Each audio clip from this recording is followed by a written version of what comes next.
face to face with modern life and long-standing tradition on the streets of Bauchi city.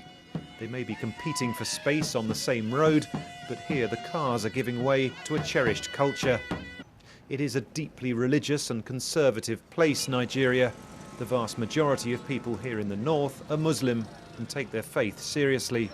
And it's religion, whether Islam or Christianity, that shapes strong views when it comes to the issue of homosexuality. I don't want it. I will not accept it since my religion prohibits it. Islamically, it's very, very bad, and it's not welcome at all. We don't need it and we don't want it. Across Bauchi state, Islamic law is practiced, and as well as clamping down on alcohol, prostitution and gambling, the Hizbah, or Sharia police, have been going after homosexuals with help from the local community. We seek the assistance of those communities within the area.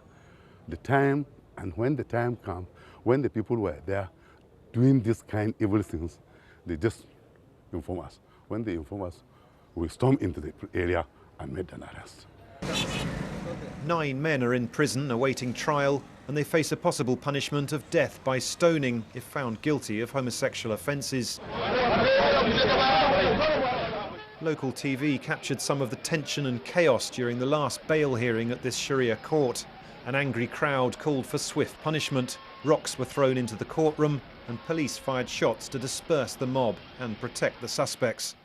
The arrest. I met a close relative of one of the men on trial. He didn't want his face or his voice to be identified. He'd been on a visit to the prison. I noticed that one of the men wasn't walking properly, and so I asked him what happened.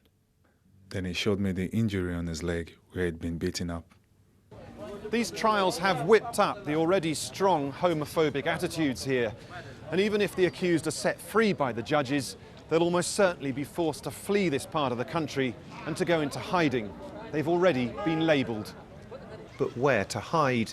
A new secular law has been introduced in Nigeria, with homosexuals now facing up to 14 years in prison.